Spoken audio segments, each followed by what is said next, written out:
I don't like thinking about this incident, but it definitely belongs here. My dad worked at a beachside bar and grill when I was little. In addition to being a chef, he ran and DJ'd the bike and car shows for the restaurant. The car shows were usually on Wednesdays, and the bike nights were on Friday. A small detail, but important to this story. The car shows were on a school night, so I was rarely allowed to go, but my father would often bring me to the bike nights. By all accounts, I was an adorable and pretty mellow kid, and the bikers absolutely loved me. And yes, you might say that this was no environment for a little girl, but I learned a lot about loyalty and friendship from being around bikers. My dad told me that some of them would call into the restaurant just to ask if I would be there that week, and they'd often bring me stuffed animals and candy. My favourite of the bikers was a man that I affectionately called Uncle Teddy.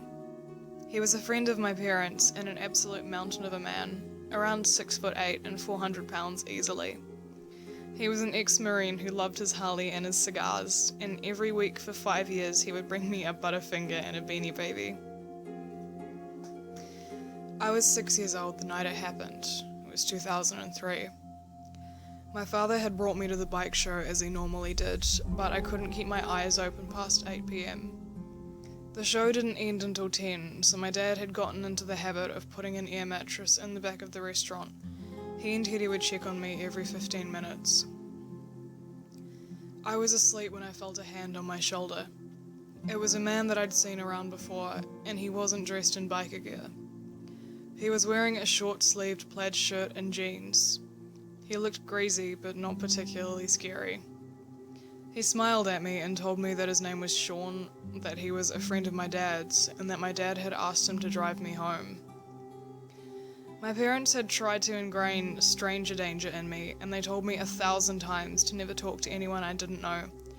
But he knew mine and my dad's name, as well as the nickname everyone called me. I totally bought it.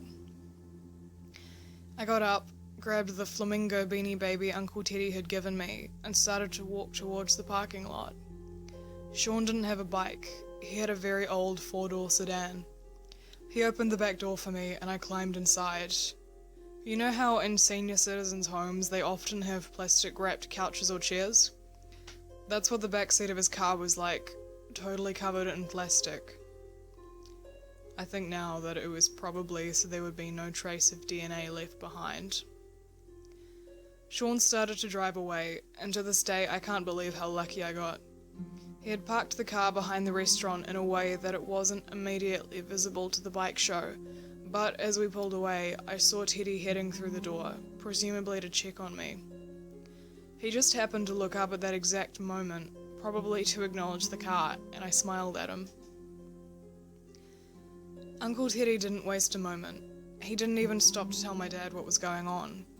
He got on his bike and was on that car's ass before we had even totally cleared the avenue that led out of the parking lot. The avenue that you had to take to get to the restaurant was long, about 1.5 miles, and then you had to go down another long road before you made it to the highway. Sean saw Teddy approaching in his rear view and attempted to speed up, but he must have realised it was futile. He'd been seen, and Teddy had his license plate number and a good description. Sean stopped the car, turned around, and told me very calmly to get out of the car. I was scared by this point, and I didn't waste a moment climbing out and running to Teddy.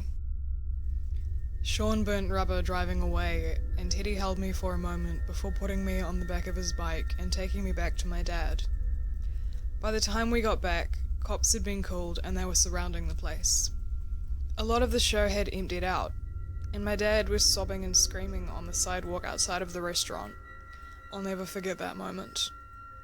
I ran up to him, hugged him as tightly as I could, and then the rest is all a blur. I talked to cops, I talked to my dad, I even went down to the station and spoke to a sketch artist. I didn't get home until around 2 a.m. Teddy never left my side. An APB was put out on the vehicle, which had been reported as stolen.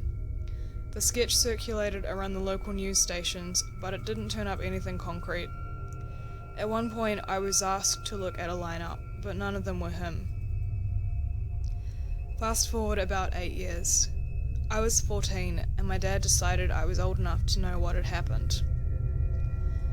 Sean had been spotted lurking around the bike show a few times before that night, and he was a customer at the restaurant fairly regularly. He knew my nickname because he had been watching me for over a month. He knew my schedule, and consequently he knew how often Teddy and my dad checked on me. When his evil plan was botched and Teddy brought me back to the show, everyone had left. I had assumed it was because the police had been investigating a crime scene, but I was wrong. They were all out looking for Sean. Teddy told them the make and model of the car with a description of Sean, and one of the guys thought that he sounded like a man that frequented one of the biker bars downtown. I remember my dad paused for a long time, and I asked him what happened after that. "They found him," he said.